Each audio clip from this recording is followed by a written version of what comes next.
제가 이제 자주 보는 그 유튜브 같은 것들이 있는데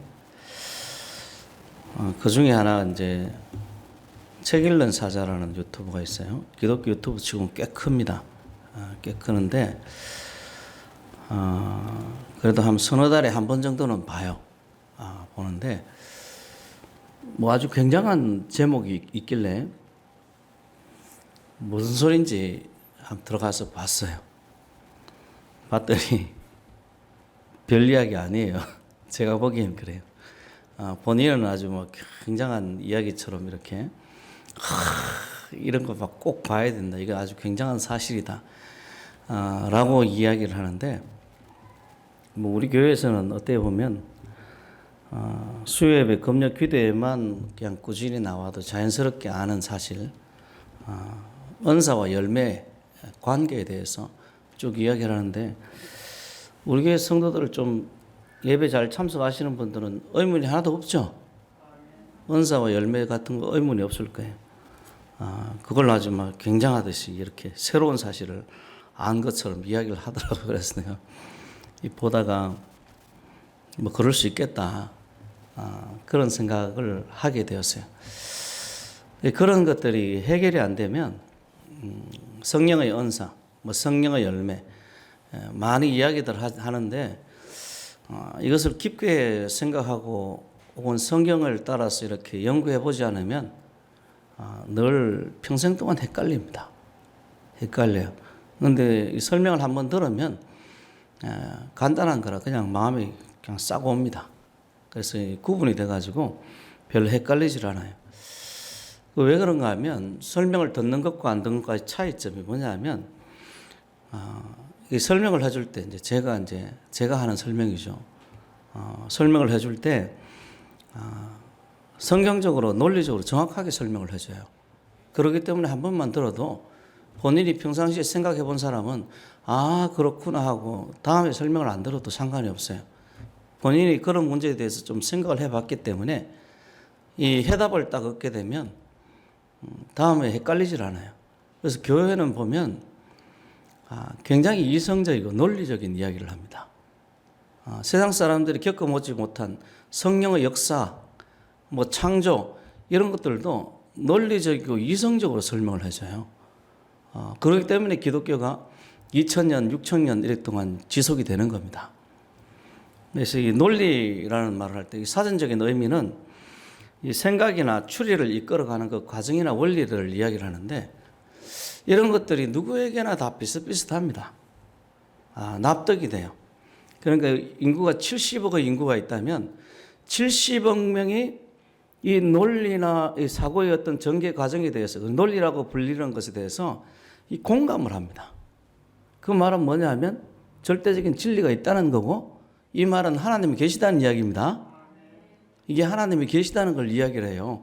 진화론이면 마치 70억 명이 다른 논리를 전개해 나가야 되는데 70억 명이 같은 논리를 가지고 같은 논리에 대해서 납득한다는 이야기는 이건 절대적인 진리, 누군가가 이 세웠던 절대적인 진리가 있다라는 의미입니다. 이건 창조주가 있다라는 말밖에 되질 않아요.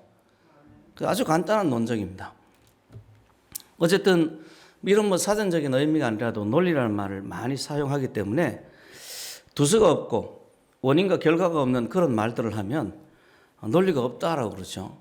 대체로 거짓말하는 것도 표가 납니다. 보면 거짓말을 좀 능숙하게 하지 못하는 사람들은 표가 나요. 잘하는 사람도 다 뒤를 켜보면 다 나옵니다. 다 나와요. 요즘에 이재명 씨 거짓말한 게 막 엄청 나오죠. 엄청 나와요. 전혀 모른다고 그러는데 모르는 사람, 자살한 사람 전혀 모른다고 그러는데 같이 찍은 사진이 수십 장이라. 그것도 뭐 바로 옆에서 찍은 사진들이 몇 명이서 찍은 사진들이 수십 장이고 골프 같이 친 사람, 여행 같이 다닌 사진들 거짓말이 다 덜통이 나요. 덜통. 그 논리가 안 맞는 거죠. 왜 여행도 같이 다니고 여행도 하루 이틀 같이 다니는 게 아니고 여행도 같이 다니고 사진을 수십 장 같이 찍었는데 왜 모른다고 그러냐. 이 논리가 맞질 않는 거예요. 다 논리입니다. 논리. 그래서 이 사람이 이제 교회를 다니게 되면 따라붙는 여러 가지 말들이 있습니다. 그 중에 하나가 말 잘한다는 소리죠.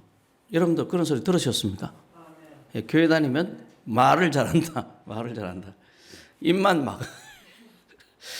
그런 이야기들을 듣는데 이건 아마 전도를 하거나 성경 공부 같은 프로그램들이 있어서 그런 거 아닐까. 또 기도를 하니까 아무래도 말이 느는 거 아닐까. 뭐 이런 생각들을 해봅니다. 그런데요. 말할 기회가 많다는 것, 전도를 하거나 성경 공부를 하거나 기도를 하거나 말할 기회가 많아지는 것은 말이 많다라는 말을 할 수는 있겠지만은 말을 잘하는 건 틀립니다. 말을 잘한다는 말은 논리가 맞는 이야기들을 계속 해나간다는 이야기예요. 말이 많다는 거하고 말을 잘하는 건 틀린 겁니다. 여러분 말 많은 사람 되지 마시고 말 잘하는 사람이 되셔야 돼요. 말 잘하는 사람. 그 바울사도도 말쟁이라고 그러죠. 말쟁이. 말을 잘했기 때문에 말쟁이라고 그래요. 말쟁이. 왜 그럴까요? 생각해보면 왜 기독교인이 되면 과거에는 말을 못하던 사람도 기독교인이 되면 말을 잘하게 될까? 원인은 한 가지밖에 없습니다. 우리가 보고 듣는 이 성경 혹은 설교의 말씀들이 논리적이기 때문에요. 이 성경은 인간관계가 뚜렷하고 명확합니다. 그래서 이 성경을 읽으면 이 사람이 이성적이 되고 논리적이 돼요.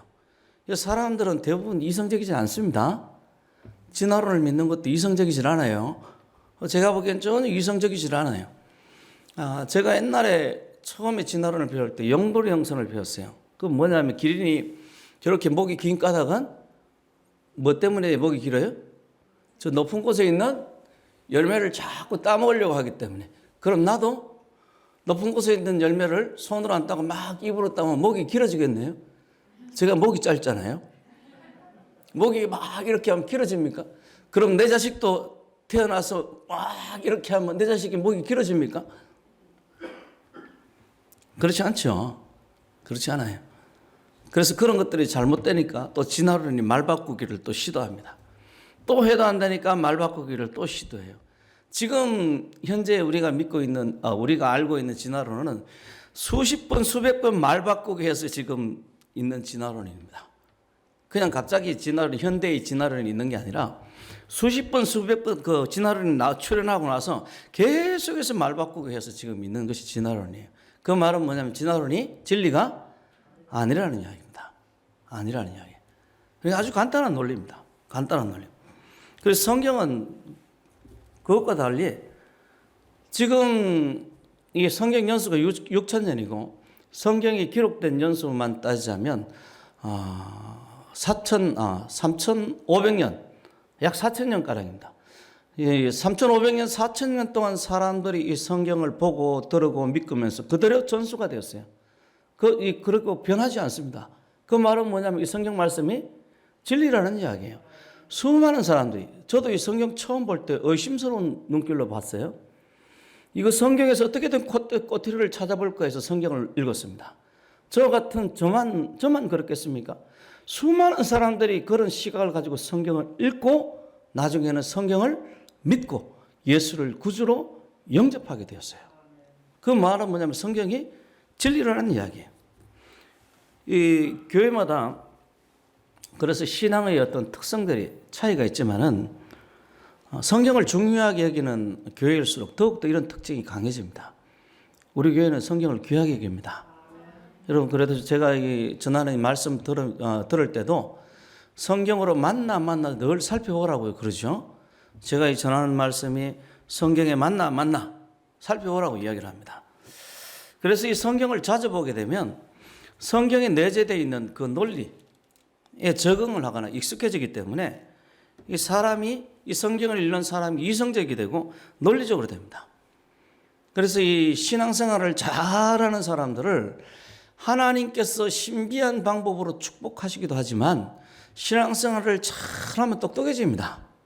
그래서 이 땅에 살아가면서도 잘 살아요. 여러분들이 신앙이 좋아져서 똑똑한 사람 되길 바랍니다. 그래서 그런 사람들이 잘 사는 거예요. 그래서 어떻게 보면 이렇게 성경을 자주 읽게 되면 사람이 이성적으로 되고 현실을 직시할 수 있습니다. 현실적이 돼요. 굉장히 현실적이 됩니다. 그리고 꿈을 꾸는 사람이 돼요. 참 신기하죠. 현실적이면서도 꿈을 꾸는 사람이 되는 거예요. 기독교인들의 특징입니다. 현실을 직시하면서도 꿈을 꾸는 거예요. 우리 기독교인들이 이 대한민국을 하나님의 나라를 이루고자 하는 꿈을 꾸는 사람들인 줄 압니다. 그리고 지난 이 정부들이 지금 이 문재인 정부가 있을 때도 문재인 정부에 대해서 제일 질책하고 제일 항거하고 제일 일어선 사람들이 누구냐 하면 기독교인들이에요. 왜냐하면 현실적으로 보니까 저 사람들이 나라를 이끌어갈 때 나라가 망하겠거든요. 저 사람들에 대해서 항거하지 않으면 이 나라가 망할 것 같은 그 현실이 눈에 딱 들어오는 거예요. 기독교인들이 현실적이에요. 그러면서도 하나님의 나라를 꿈을 꿉니다. 정말 모든 사람이 공의롭고 정의로운 나라, 사랑이 넘치는 나라를 꿈을 꿔요. 그래서 현실적이면서도 꿈을 향해서 달려가는 이 상호 모순과 같은 일들이 기독교인들에게 이루어지는 거예요. 이것이 바로 세상을 변화시키는 힘입니다. 그래서 예수를 믿으면 세상을 변화시키는 게 아주 너무나 당연해요. 많은 사람들이 서구 문명에 대해서 차가운 이성주의로 많이 봅니다. 대부분 왜곡된 시각이죠. 여러분 선교사들이 서구 문명의 선교사들을 많이 파송합니다. 제3세계 국가들은 선교사 파송 안 해요. 자기 살기도 바쁩니다. 약하기도 바빠요. 쾌락을 누리기도 바쁩니다.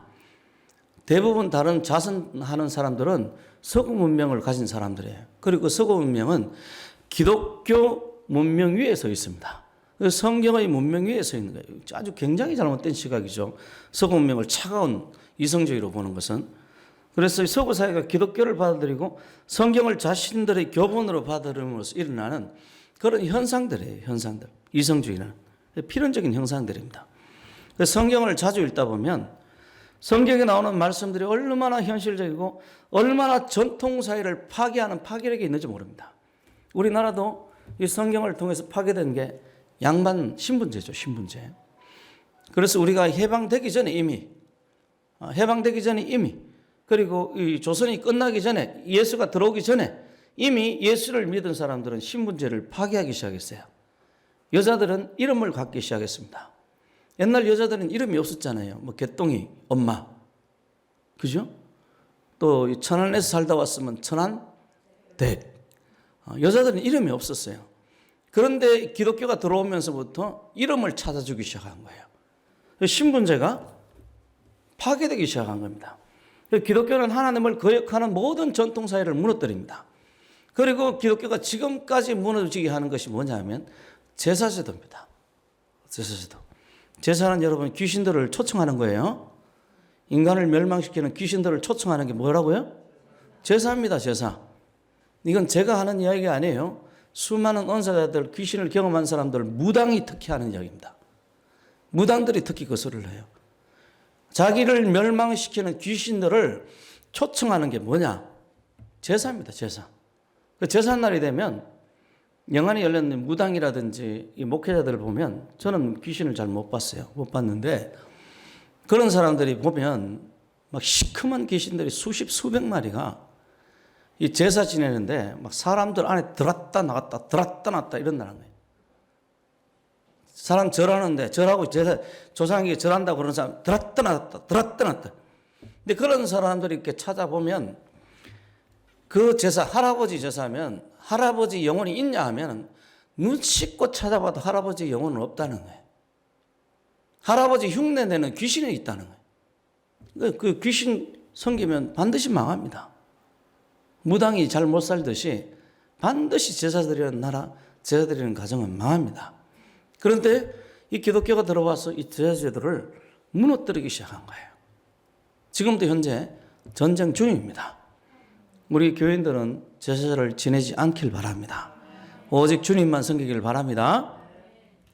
그래서 이런 일들이 성경을 읽으면 일어나는데 오늘 본문도 보면 우리가 얼마나 이성적이고 현실적인지 그리고 전통사회를 얼마나 파괴하는지 오늘 본문도 그 대표적인 본문들입니다. 우리가 주님이라고 부르는 예수님은 박해를 받고 십자가에 달려 죽으셨죠. 그리고 제자들에게 가르칠 때도 나를 박해한 것처럼 너희도 박해할 것이다. 세상 사람들이 나를 박해한 것처럼 너희도 박해할 것이다 라고 이야기를 해요. 그리고 기독교는 가는 곳마다 박해를 받는 종교입니다. 제가 이야기했듯이 세상에서 종교의 자유가 있는 국가는 기독교 국가밖에 없습니다. 다른 나라는 종교의 자유가 없어요. 불교 국가 종교 자유가 없습니다. 그리고 이슬람 국가 종교의 자유가 없어요. 힌두교도 역시 마찬가지입니다. 기독교 사회만이, 기독교 국가만이 종교의 자유가 있는 나라들이에요. 어쨌든 기독교는 가는 곳마다 박해를 받아요. 우리나라도 이 나라를 기독교가 건국했고 이 나라 발전을 기독교가 이끌었는데 지금 이 정부가 하는 일은 기독교를 박해하는 일이에요. 그 청와대에서 회의를 한 겁니다. 어떻게 하면 지금 10분의 1로 줄여버릴 거니까. 교회를 어떻게 하면 10분의 1로 청와대에서 국무회의 때 그런 회의를 했다고 해요. 황당하죠. 그래서 참 세상 사람들의 특징 중에 하나가 은혜를 몰라요. 여러분 은혜를 알아야 됩니다. 사람이 의리가 있어야 되고 은혜를 알아야 돼. 예수 믿는 사람들도 예수님께 받은 은혜가 있으면 은혜를 알아야 됩니다. 그런데 이 사람들은 다 참 평생 일도 안 하고 기생충처럼 다른 사람 돈 뜯어먹고 살다가 국무회의에서 하는 회의가 이 나라를 세우고 이 나라를 발전시킨 세력인 기독교를 어떻게 하면 줄여버릴까? 이 회의를 한다는 거예요. 참 기가 막히죠. 얼마나 기가 막힙니까? 회개해서 예수 믿기를 바랍니다. 수많은 사람들이 어쨌든 기독교를 박해하기 위해서 수많은 이유를 만들어냅니다. 정당한 것은 하나도 없어요. 예수님 당시에 사도들이 살던 당시에도 많은 사람들이 기독교를 박해했고 그 이후에 속사도라고 불리는 그 시대에도 수많은 사람들이 박해를 했는데 그중에 웃기는 박해 이유가 뭐냐면 식인석간입니다. 식인석간. 우리가 성찬식을 할 때 예수님의 피와 살을 먹는다고 그러잖아요. 그것 때문에 소문이 뭘로 났는가 하면 저 기독교인들은 사람의 피와 사람의 살을 씹어먹는 인간들이다. 식인석간 때문에 사람을 박해하는 거예요. 또 우리 기독교인들은 사람을 부를 때 어떻게 부릅니까? 여자들을 부를 때 자매라고 부르고 남자들을 부를 때 어떻게 불러요? 형제라고 부르죠. 저도 처음에 이제 신앙생활 할 때 그랬어요. 장로님 보고 형제님 이랬는데 나중에 보니까 직분이 또 따로 있더라고요. 그러니까 형제 자매들끼리 결혼을 하니까 이것들은 도대체 뭐가도 없어요? 정말 이거 아무것도 없나 보다. 건친상간 형제들끼리 자매들끼리 막 이렇게 막 결혼하고 이러니까 건친상간이라. 자기 딸도 자매라고 그러고 아버지도 형제고 이러니까. 그리고 고대 사회에는 형상이 있는 신을 섬겨야 그게 신을 섬기는 사람들입니다. 그래서 우리 군대에서도 옛날에는 1인 1종교, 반드시 1인 1종교를 하라고 했어요. 절에 가든지 그 성당에 다니든지 교회 가든지 셋 중에 하나. 우리나라 대한민국 국군 군대가 그렇게 하라고 시켰습니다. 로마 사회도 아주 비슷합니다. 종교가 반드시 하나 있어야 돼요. 그런데 그 종교는 형상이 있는 신을 섬겨야 돼요. 근데 기독교는 형상이 없잖아요. 무신론자다. 국가를 위해서 기도를 안 하는 사람이라 반역자다. 온갖 정말 누명을 뒤집어 씌워서 기독교를 박해를 했습니다. 지금도 세계 곳곳에 수많은 기독교인들이 이상한 이유로 박해를 받아요. 저는 4, 5년에 한 번 정도는 스리랑카 소식을 듣는데 그 소식이 뭐냐면 스리랑카 불교인들이 교회를 불태웠다는 이야기입니다. 한 4, 5년에 한 번 정도 듣는 것 같아요. 교회가 불이 탔다. 지금 한국에서 예배를 드리는 많은 교회들이 지금 편안한 예배를 드리고 있지만은 뭐 각자의 사정에 따라 좀 틀릴 수도 있죠. 세계 어느 곳에서는 예배 드리는 게 목숨을 거는 행위입니다. 그럼에도 불구하고 그들이 예배를 드리는 까닭이 뭘까? 수많은 이유가 있겠지만 가장 중요한 이유는 하나님의 사랑입니다. 하나님은 우리를 사랑하신 거예요. 죽기까지 우리를 사랑하신 거예요. 그러니까 나도 내 목숨을 내놔도 아깝지 않아요. 주님께서 나를 위해 죽었으니까 나도 내 목숨을 내놔도 괜찮은 거예요. 괜찮아요. 그래서 죽기까지 주님을 사랑하는 거예요. 오늘도 제가 간증을 하나 아침에 들었는데 간증 내용이 이란 21살짜리 여자아이입니다. 21살짜리 이쁘장한 여자예요. 저 건동 사람들이 얼굴이 이쁩니다. 저쪽 예수님 살던 동네 사람들이 남자들도 얼굴이 잘생겼고요. 여자들도 얼굴이 이뻐요. 근데 다 뭐하고 다녀요? 다 이렇게 가리고 다니죠. 21살짜리 이란 여자아이예요. 근데 예수 믿는 것 때문에 감옥 속에서 오랜 동안 고생을 하고 고통을 받고 또 벌금을 물고 그럼에도 불구하고 계속 예수를 위해서 투쟁하는 거예요. 또 중국 간전도 하나 들었습니다. 중국 사람이 예수 믿는다는 이유로 감옥 속에 들어가니까 감옥 속에서 폭력배 두목에게 감시자를 붙인다고 해요. 감시자를 붙이는데 24시간 감시를 해요. 그래서 등이 건지러워도 등 끓는데도 뭐 해야 돼요? 허락을 맡아야 돼요. 기침을 해도 허락을 맡아야 돼요. 여러분 기침 함부로 하면 안 돼요. 24시간 이 폭력배 두목이 감시를 해서 허락 없이 뭘 하면 막 팬다는 거예요. 아침에 어떻게 일어나는가 하면 아침에 누군가가 뺨을 때린답니다. 자는데 막 뺨을 막 때리면 그게 일어나라는 소식이. 그렇게 감옥에서 그렇게 고통을 받으면서도 예수를 믿는 것을 포기하지 않는 거예요. 왜? 하나님이 우리를 사랑하니까. 하나님이 자기 아들을 내어줄 정도로 사랑하니까. 그 사랑에 내가 어떻게 주님을 배신할 수 있겠는가 하는. 하나님께서 우리 사랑하십니다. 그것도 자신의 아들을 내어주시기까지 우리를 사랑하세요. 하나님의 아들 예수는 우리를 위해서 자기 몸을 십자가에 내어주셨습니다. 이런 사실 앞에 우리가 무슨 말을 할 수 있겠어요? 우리가 우리 생명을 내어준다 할지라도 하나님의 끝없는 그 사랑에 어떻게 보답할 수 있겠습니까? 이러한 하나님의 사랑이 우리 양심을 일깨우는 거예요. 그래서 저도 이제 목회자로서 이렇게 보니까 교회 와서 신앙생활 잘하는 사람들의 특징이 뭐냐면 은혜를 아는 사람이 신앙생활 잘해요.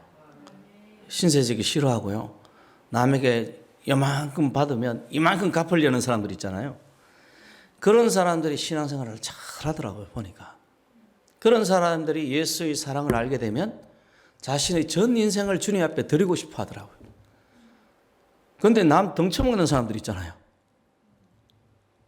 남 덩쳐먹는 사람들. 그 사람들 괴롭혀도 아무 양심의 가책을 못 느끼는 사람들. 이런 사람들은 교회 와도 은혜를 받아도 지나가는 바람이라 그냥 바람이라. 예수님의 은혜에 대해서 이야기해도 한 귀로 듣고 한 귀로 흘려버려요. 예수님의 은혜 이야기해도 뭐 가슴이 아무렇지도 않은가 봐요. 아무런가. 여러분 그러시면 안 됩니다. 예수님의 사랑은 우리 인간의 양심을 일깨웁니다. 그래서 하나님의 은혜에 반응하게 만들어요. 그래서 사람들의 사랑에도 반응을 합니다. 불쌍한 사람 보면 불쌍한 생각이 들어요. 예전 같았으면요. 예수를 안 믿을 때 같았으면 불쌍한 사람 보면 무슨 생각이 드는가 하면 저 일 좀 하지. 저 사지 멀쩡하게 다니면서 저러고 다닌다고. 많은 사람들이 그렇게 이야기를 해요. 왜 저렇게 다니냐? 왜 사지 멀쩡한데 저렇게 다니냐? 이렇게 이야기를 합니다. 그런데 예수를 믿고 예수님의 은혜를 알면 생각이 바뀌어서 무슨 사정이 있는지 모르겠지만 뭔가 괴로운 게 있나 보다. 그렇기 때문에 저렇게 상심하면서 다니는 거 아닌가? 내가 좀 도와줘야 되겠다. 그 사람이 완전히 바뀌는 거예요. 우리도 변화되길 바랍니다. 우리 생각이 하나님 마음 닮길 바라깁니다. 하나님께서 우리를 불쌍히 여기듯이 우리도 사람들을 불쌍히 여기는 그런 사람이 되길 원합니다. 그 예수의 사랑 때문에 일어나는 거예요. 이런 우리를 보면서 많은 사람들이 조롱하기도 핍박하기도 합니다. 교회 나와서 헌금을 드리면 헌금 드린다고 뭐라고 그래요. 지 돈도 아니면서. 여러분 주변에 그런 사람이 있으면 좀 이야기 좀 해요. 너 좀 헌금 좀 하고 그런 소리를 좀 해라. 지 돈 낸 것도 아니면서 꼭 지 돈 낸 것처럼 누가 헌금을 만약에 100만 원 했으면 그 100만 원 꼭 지 돈처럼 이야기를 해. 지 돈처럼. 우리 여기 지금 현재 지도자들이 그러죠. 세금을 누구 돈처럼 막 써버려요? 지 돈처럼 써버려요. 누가 피땀 흘려 이게 참 피땀 흘려 벌어가지고 낸 세금인데 그 돈을 막 물 써듯이 써버린 거 지들끼리 나눠 가지는 거예요. 내 생각에는 내 짐작에 이게 다 조사를 하면 100단위, 100조 단위가 아마 나올 것 같아요. 이게 지금 해먹은 돈이 대장동 조그만 도시 하나 해먹었는데도 지금 몇십조 어쩌고 이야기를 하는데 그 조그만 그 지역 하나 했는데 지금 전국적으로 다 해먹었잖아요. 그죠? 여러분 드라이브 한번 가보십시오. 강원도나 이런 데 드라이브 하면 산 다 어떻게 돼버렸어요? 다 파서 저기 태양광으로 밀어버렸습니다. 누군가 커미션 먹었을 거고 태양광 회사 돈 벌었을 거고요. 무역하면서 중국에 또 돈 갖다 바치면서 또 돈 좀 해먹었을 거고, 그 태양광 하나에 얼마나 많은 사람들이 거기에 이권이 붙어 있는지 모릅니다. 태양광 하나만 해도 그래요. 하나만 해도.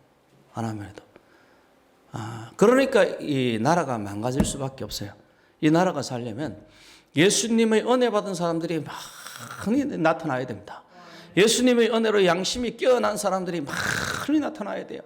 그래서 남에게 받기보다도 이 베풀어 주는 사람들이 많아져야 이 나라가 더욱더 하나님의 축복을 받는 나라가 됩니다. 여러분이 먼저 예수를 믿었으니까 꼭 예수님 전하셔야 됩니다. 그것이 애국하는 일이에요. 애국하는 일이라. 그래서 어떤 사람들은 또 기도한다고, 어떤 사람은 또 교회 와서 예배 드린다고. 그 시간에 우리 좀 놀자. 왜 꼭 예배 드려야 되냐? 여러분들 그런 사람 있으면 또 이야기를 해요. 왜 그 시간에 꼭 놀아야 되냐? 예배 드리지. 이게 참 사람들이 이상한 소리로 많이 하는데, 그런 어떤 것들을 견딜 수 있는 게 뭐냐 하면 하나님의 사랑입니다. 주님께서 우리를 사랑하셨으니까 우리는 주님 앞에 예배드린다. 더 나아가서 사랑 플러스 하나 더 있다면 사람들이 하나님의 능력을 믿어요. 내 생명을 내어놓는다고 해도, 심지어는 내가 죽는다고 해도 죽음 이후의 삶을 하나님께서 책임져 주리라고 믿습니다. 왜냐하면 예수 그리스도께서 부활하심으로 죽음을 이기고 승리했거든요. 그러니까 그 주님께서 말씀하신 대로 우리도 죽어도 다시 살 줄로 믿는 거예요. 이러한 신앙이 기독교인들이 죽음을 각오하고 예수님을 믿는 강력한 동기 중에 하나입니다. 예수를 믿지 않는 사람들에게는 이런 신앙이 이상하게 보이죠. 그래서 이렇게 신앙생활을 하는 사람들에게 이 광신자가 아닐까, 혹은 그들이 세뇌가 돼가지고 계속해서 막 세뇌가 돼가지고 이런 것이 아닐까, 뭐 이런 추측성 이야기를 합니다. 그런데요, 여러분도 그렇겠지만, 여러분 대부분의 사람들도 그렇겠지만, 물론 저도 마찬가지입니다. 신앙생활을 본격적으로 한 연령대가 작년입니다. 20살이 넘어서예요. 한국 사회 대부분이 기독교인이 되는 사람들은 20살이 넘어서야 비로소 참된 기독교인이 됩니다. 어릴 때부터 신앙이 있던 사람들도 변화되는 시기는 뭐 청소년기에 변화될 수도 있겠지만은, 많은 경우 20세기가 넘어서 예수님을 만나고 변화됩니다. 그 말은 뭘 이야기하는가 하면 세뇌가 아니라는 이야기예요. 나이가 들면 사람이 좀 뺀질뺀질해집니다. 그걸 가지고 좀 유식한 용어로 노회라고 그러죠. 노회해져요, 사람들이. 그래서 다른 사람이 무슨 이야기를 해도 잘 안 움직입니다. 그래서 속는 사람들은 대부분 젊은 사람들이 속아요. 나이 들어서 사기꾼에게 속으면 여러분 좀 수치스러워해야 됩니다. 사기꾼에게 주로 속는 사람들은 청소년이나 젊은 사람들이 많이 속아요. 이단들에게도 누가 많이 갑니까? 20대 애들이 많이 갑니다. 이단들 집단을 보면 하나님의 교회 저기 신천지 가면 20대 애들 바글바글 해요. 왜냐하면 잘 속거든. 이단들에게 잘 속는 연령대가 저기 20대라. 그 청소년 사역하는 사람들 이상한 목사들이 많은데, 그런 목사들 주변에 애들이 막 바글바글 하는데 왜 그런가 하면 속아서 그런 거예요. 속아서. 이성적으로 잘 생각을 못 해요. 이성적으로 막 생각을 하는 사람들은, 나이가 든 사람들은 이성적으로 막 생각이 뚜렷합니다. 뚜렷해서 잘 안 속아요. 잘 안 속아. 그런 사람들이 기존 기성교회에 나오는 거예요. 전통적인 교회에 그런 사람들이 나와요. 여러분들도 나이 들어서 예수님 믿으셨죠? 대부분. 우리 애들 모태신앙도 있지만은, 저도 그래요. 저도 20대 중반이 지났어야 비로소 예수님 만나고 예수님을 섬겼어요. 그러니까 한국교회 대부분이 다 그래요. 다 그래요. 30대, 40대, 50대, 60대, 70대, 80대가 되었어도 예수를 새로 믿기 시작한 사람들이 있어요. 이 사람들은 안 속는 사람이거든. 누가 이야기해도 잘 흔들리질 않아요. 그런 사람들이 예수를 믿을 때는, 인간의 이성에 한참 최고조로 발달한 사람들이 예수를 믿을 때는 세뇌가 아니고 인간의 이성을 자극하는 뭔가가 그 속에 있다는 거예요. 아주 쉽게 추론할 수 있는 그건 추론 아닙니까? 논리적인 추론은 아니에요. 그런데 애들이 이상하게, 물이 나쁜 애들이 그렇게 뭐 세뇌했다 이런 소리를 하는 거라. 여러분 어디 가서 그런 소리 하면 불쌍하게 생각하고 예수님 전하시길 바랍니다. 그런 사람들은 좀 그 논리성이 떨어지는 사람들이에요. 오늘 본문은 그래서 성령의 역사를 경험한 사람들에게 아주 유익한 이야기인데, 믿지 않는 사람들에게는 이 하나님의 사랑과 그리고 전지전능하신 하나님의 능력에 대해서 잘 이해가 되지 않을 거예요. 우리 31절 32절을 한번 띄워볼까요? 성경이 이야기하는 전지전능하신 하나님, 무소부지하신 하나님께서 우리를 위하시면 누가 우리를 대적할 수 있을까? 우리 31절 같이 한번 읽어볼까요? 그런즉 이 일에 대하여 우리가 무슨 말을 하려? 만일 하나님이 우리를 위하시면 누가 우리를 대적하게? 하나님이 우리를 위하시면 누가 우리를 대적하겠는가? 우리가 많은 어려움을 당하지만은 하나님이 우리를 위하시면 누가 우리를 대적하겠는가? 우리 32절을 우리 같이 읽어봅니다. 자기 아들을 아끼지 아니하시고 우리 모든 사람을 위하여 내주시니가 어찌 그 아들과 함께 모든 것을 우리에게 주시지 아니하겠느냐? 아멘. 31절 32절 두 개의 말씀이 전지전능하신 하나님의 위대한 능력이 우리를 위하고 있다는 것, 그리고 그 사랑이 증거가 바로 예수 그리스도라는 것을 우리에게 말합니다. 이러한 말씀은 예수에 대한 신앙이 없으면, 전지전능하신 하나님에 대한 신앙이 없으면 이해할 수 없는 그런 신앙이죠. 그러나 신앙이 있다면 너무 간단하게 이해가 됩니다. 여러분도 믿으십니까? 전지전능하신 하나님을 믿으십니까? 그 능력 많으신 하나님이 우리를 죽기까지 사랑하심을 믿으십니까? 이게 너무 쉽게 이해가 되는 거예요. 이해가 되는 거예요. 그래서 우리 앞에 이해할 수 없고 감당할 수 없는 고난이 찾아올 때, 전지전능하신 하나님께서 이 고난을 허락하신 것은 반드시 내게 필요하기 때문에 이 고난이 내게 찾아왔구나, 이렇게 생각하고 여깁니다. 그래서 그 고난을 감내하게 되고 그 고난에 맞서고 신앙을 지켜가게 되는 거예요. 그 대표적인 사람이 주기철입니다. 주기철 목사님께서, 제가 그 손자 이야기 간증을 들어보니까 손자, 딸, 부인 이야기죠. 아주 약한, 심약한 사람이었다고 이야기해요. 그 동시대 주기철 목사님의 선배되는 같이 이제 순교하신 최권능 목사님은 아주 담대하신 분입니다. 그러니까 고문을 받으면서도 40일 금식을 시작하셨죠. 대단하죠. 근데 주기철 목사님은 연약하신 분이라고 이야기해요. 겁이 많았다, 두려워하는 사람이었다고 이야기를 해요. 그런데도 그 두려움 가운데서 신앙을 굳세게 지키고 순교를 했어요. 참 저는 그래서 너무 주기철 목사님 존경스럽습니다. 막 겁이 나요. 순사만 보면 겁이 나요. 고문 이야기만 들어도 막 몸이 떨려요. 두려워서 몸이 막 떨리는 거예요. 그 가운데서도 굴복하지 않고 하나님을 선택하고 예수를 선택했던 거예요. 할렐루야. 막 타고나게 용감해가지고 자기 때리면 더 때리고 싶은 사람들 있잖아요. 겁내지 않고 때려봐라, 그래, 한번 때려봐, 야 때려봐, 이러는 사람들이 있어요. 간혹 보면 그런 사람이 신앙을 지켰다면 뭐 그런가 보다 이렇게 하겠지만은, 정말 심약하고 연약한 사람이 그 두려움을 극복하고 하나님을 선택하고 예수 그리스도를 선택했다면, 참 존경스럽다. 그 주기철 목사님이 했던, 그리고 지켰던 그 신앙이 한국 교회를 지탱하는 하나의 기둥이 되었습니다. 왜 그런 착한 사람이 고난을 당했어야 될까?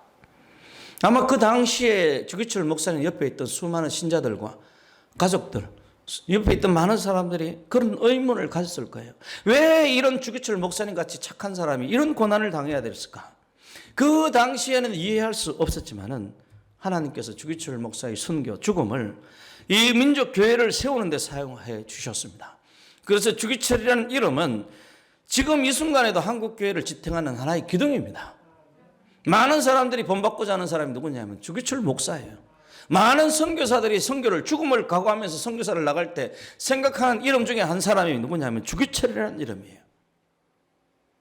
그 당시에는 이해할 수 없었던 그런 죽음이 지금은 하나님께서 귀하게 하늘의 별과 같이 사용하는 그런 이름이 된 거예요. 예수님께서도 그 본을 보이셨다고 할 수 있습니다. 예수님은 고난을 받을 만한 어떠한 죄도 저지른 적이 없어요. 그런데 예수님께서 기꺼이 그 십자가를 지셨습니다. 주변에 많은 사람들이 억울했어요. 많은 사람들이 절망했습니다. 또 어떤 사람은 예수님께서 숨겨진 죄악이 있기 때문에, 예수님께서 범죄했기 때문에 죽었다고 그렇게 생각했어요. 그 당시에 제자들의 모습도 보면 너무너무 억울하게 여긴 거예요. 이해할 수 없는 고난이었고 이해할 수 없는 죽음이었어요. 그런데 그는 우리의 허물과 죄를 위해서, 우리를 구원하기 위해서 십자가에 죽으신 것이었습니다.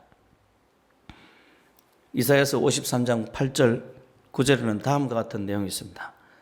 그런 곤욕과 신문을 당하고 끌려갔으나 그 세대 중에 누가 생각하기를 그가 살아있는 자들의 땅에서 끊어지만 마땅히 형벌받을 내 백성의 허물 때문이라 하였으리요. 그는 강포를 행하지 아니하였고 그의 입에 거짓이 없었으나 그의 무덤이 악인들과 함께 있었으며 그가 죽은 후에 부자와 함께 있었도다. 예수님을 따르는 자들, 심지어 제자들도 예수님의 고난과 죽음을 이해할 수 없었지만은 그것은 하나님의 뜻이었어요. 그리고 예수님은 그에 순종했습니다. 그래서 십자가에서 달려 죽으실 때 예수께서 큰 소리로 불러 이르시되 아버지, 내 영혼을 아버지 손에 부탁하나이다 하고 이 말씀을 하신 후 숨지시니라.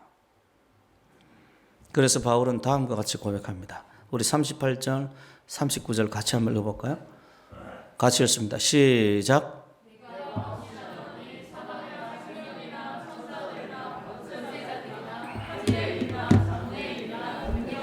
높음이나 깊음이나 다른 어떤 피조물이라도 우리 주 그리스도 예수 안에 있는 하나님의 사랑에서 끊을 수 없으리라. 아멘. 바울의 순교는 이러한 배경 속에서 나오는 겁니다. 예수 그리스도가 하나님의 저주를 받고 하나님의 형벌을 받고 사람들의 조롱과 사람들의 모욕 속에서, 고통 속에서 죽어갈 때 아버지여, 아버지 손에 나를 부탁합니다. 죽음조차도 끊을 수 없는 하나님의 사랑을 바울 사도는 믿었던 거예요.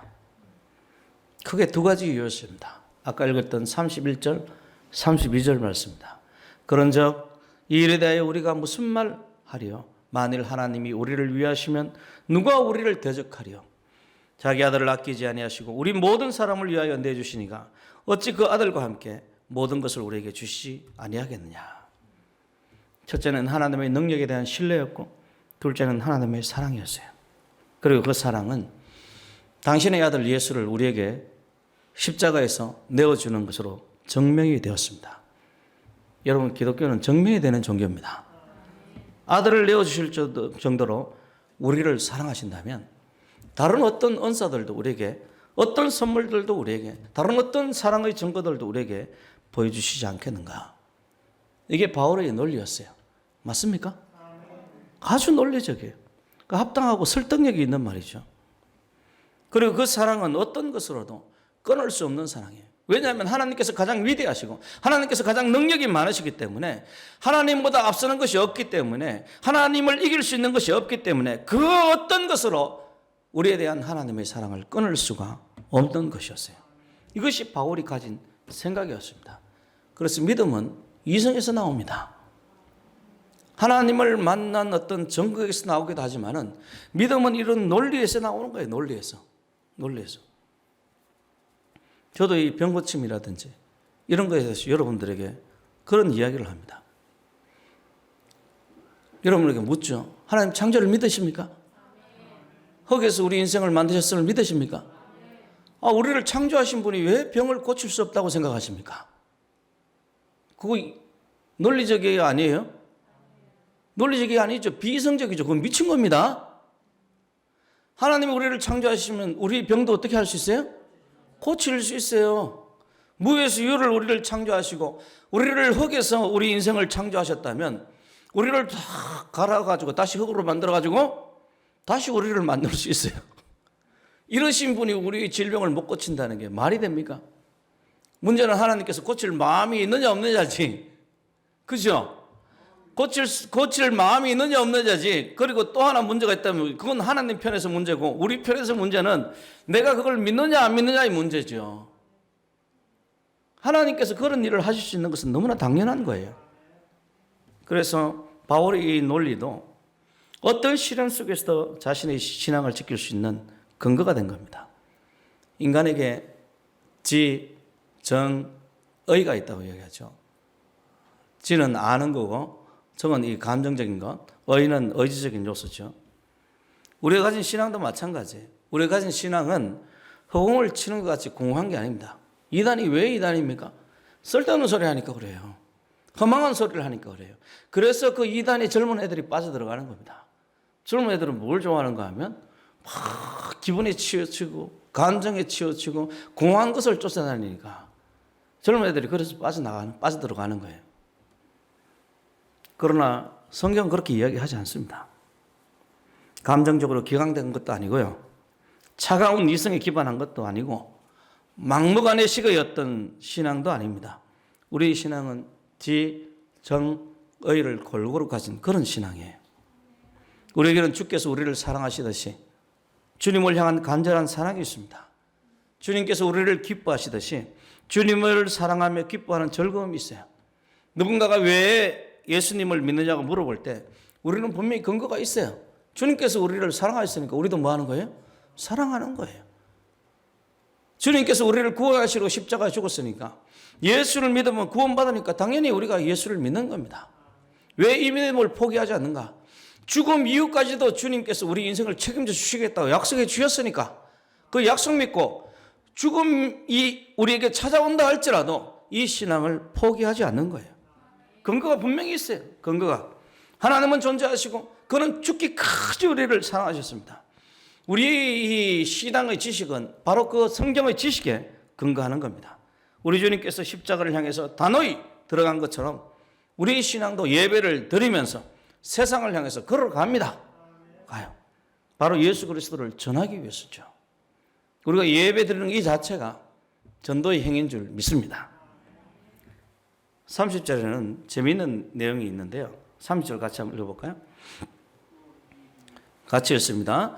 또 미리 정하신 그들을 또한 부르시고 부르신 그들을 또한 의롭다 하시고 의롭다 하신 그들을 또한 영화롭게 하셨느니라. 아멘. 이거 아주 중요한 구절입니다. 특히 우리 개혁 측에서는 중요한 구절인데 전형적인 예정론의 근거가 되는 말씀이죠. 근데 마지막에 보면 무슨 구절이 있어요? 영화롭게 하셨느니라. 영화롭게 하셨느니라. 과거죠, 과거. 그죠? 우리가 지금 살아있는데 영화롭게 하셨다는 것은 신앙의 어떤 절정 끝이거든요.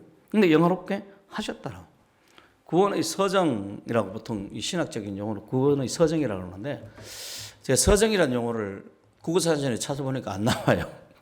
안 나오더라고요. 영어로 하면 Old Salvation입니다. 이건 뭐냐면 구원의 질서, 구원의 순서라는 서정이라는 말은 순서라는 이야기예요. 마지막 부분에 나오는 영화, 마지막입니다. 이게 신앙의 마지막이에요. 오늘 본문은 그래서 구원의 서정을 굉장히 잘 보여주는 미리 예정, 그리고 그들을 부르신 소명이죠. 그리고 부르신 그들을 칭히 의롭다 하시고 의롭다 하신 그들을 영화롭게 하셨다. 마지막 순서의 시제가 과거형이에요. 과거형. 원문도 역시 과거형입니다. 그건 뭐냐면 이미 우리 구원이 이루어졌다라는 것을 이야기를 하죠. 우리가 죽음을 이기고 승리할 수 있는 것, 그 어떤 것도 그리스도의 사랑에서 우리를 끊을 수 없는 것, 이유 중에 또 하나의 이유가 있다면 우리는 이미 구원받은 자입니다. 우리는 이미 천국 백성입니다. 우리는 이미 하나님의 자녀입니다. 과거형이에요, 과거형. 그래서 죽는다고 할지라도 우리 구원은 흔들리지 않습니다. 그리스도인에게 죽음이라는 것은 하나님의 집으로 가는 하나의 통로. 죽어도 괜찮아. 근데 가급적이면 쉽게 죽었으면 좋겠어요. 때로 고통스럽게 죽을 수도 있죠. 주기철 목사님처럼. 공포 속에서 그 죽음을 겪거나 편안하게 죽음을 겪는다고 할지라도 한결같은 죽음의 의미는 뭘 의미하는가 하면 하나님의 나라, 구원을 얻는 하나의 과정인 거예요. 누구나가 겪는, 여기에 있는 한 사람도 예외 없이 겪는 과정, 이 죽음이라는 것은 하나님의 나라에 들어가는 한 과정입니다. 구원을 얻는 한 과정이에요. 바울은 다음과 같이 또 이야기를 합니다. 우리 같이 한번 35절 같이 한번 읽어볼까요? 35절 같이 읽습니다. 시작. 누가 우리를 그리스도의 사랑에서 끊으려 환난이나 권고나 박해나 기근이나 적신이나 위험이나 가리라. 아멘. 그 누구도 우리를 사랑하시는 하나님의 사랑에서 끊을 수 없다는 거예요. 한 해의 마지막 주일을 보내면서 우리 믿음의 선배인 바울의 신앙 고백을 한번 봤어요. 그에게 역사하신 성령께서, 바울 사도 속에 역사하신 성령께서 역시 우리 안에도 있습니다. 바울 사도가 가졌던 신앙을 우리도 똑같이 가진 줄로 믿습니다. 그래서 한 해를 돌이켜보면서 우리 성도들이 반성할 건 반성하고 새로운 한 해를 준비했으면 좋겠어요. 그리고 여러분들이 반성할 때 생각해 봤으면 좋겠습니다. 우리는 과연 올 한 해를 끊을 수 없는 하나님의 사랑을 믿으며 그 안에 머물러 있었는가? 혹시 그러지 못한 순간들이 있으면 내년에는 그런 일이 없길 원합니다. 그래서 우리 신앙이 일신울신 매일매일 진보하는 그런 신앙이 되기를 주의 이름으로 축원합니다.